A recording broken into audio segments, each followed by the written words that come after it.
ನಮಸ್ಕಾರ.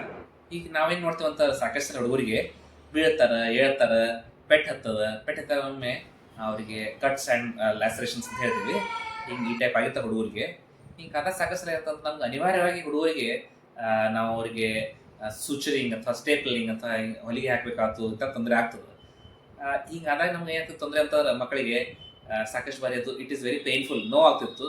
ಅದೇ ರೀತಿ ಅವ್ರಿಗೆ ಏನಾಗ್ತದೆ ಒಮ್ಮೆ ಅದು ಸ್ವಲ್ಪ ಸ್ಕಾರಿಂಗ್ ಅಂದರೆ ಅದರಲ್ಲಿ ಡಿಸ್ಫಿಗರ್ಮೆಂಟ್ ಅಂದರೆ ನೋಡ್ಲಿಕ್ಕೆ ಅದು ಚೆನ್ನಾಗಿ ಕಾಣಿಸೋದಿಲ್ಲ. ಟ್ರೀಟ್ಮೆಂಟ್ ಆದಮೇಲೆ ಸಹಿತ ಆಮೇಲೆ ನಾವು ನೋಡಿದಾಗ ಸ್ವಲ್ಪ ಚೂರು ಮಾರ್ಕ್ ಉಳಿತಿತ್ತು, ಅದು ಬೈಟ್ ಸೈಡ್ಸ್ ಎಲ್ಲ ಕಾಣಿಸ್ತಿತ್ತು. ಸೊ ಈಗ recently what has been launched is surgical glue. ಅಂದರೆ ಇದು ಒಂಥರ ಗಮ್ ಥರ ಇದ್ದಂಗೆ. ಯಾವಾಗ ಕ್ಲೀನ್ ಕಟ್ ವೋಂಡ್ ಅಂದರೆ ಸರಳವಾಗಿ ಕಟ್ ಆಗಂತ ವೋಂಡ್ ಇರ್ತದೆ, ಡೀಪ್ ವೋಂಡ್ಸ್ ಇರ್ತಾವಲ್ಲ, ಅದಕ್ಕೆ ನಾವು ಈ ಗ್ಲೂ ಹಾಕಿದ್ರೆ ಭಾಳ ಚೆನ್ನಾಗಿ ಕುಡ್ಕೊಂಡ್ರೆ ಅದು first thing is it is painless, ಅಂದರೆ ನೋವಾಗಲ್ಲ. ಎರಡನೇ ಥಿಂಗ್ ಇಟ್ ಈಸ್ ಏನು ನಾವು ಹೊಲಿಗೆ ತೆಗಿಯುವಂತಹ ಡಿಫಿಕಲ್ಟಿ ಇರಲ್ಲ.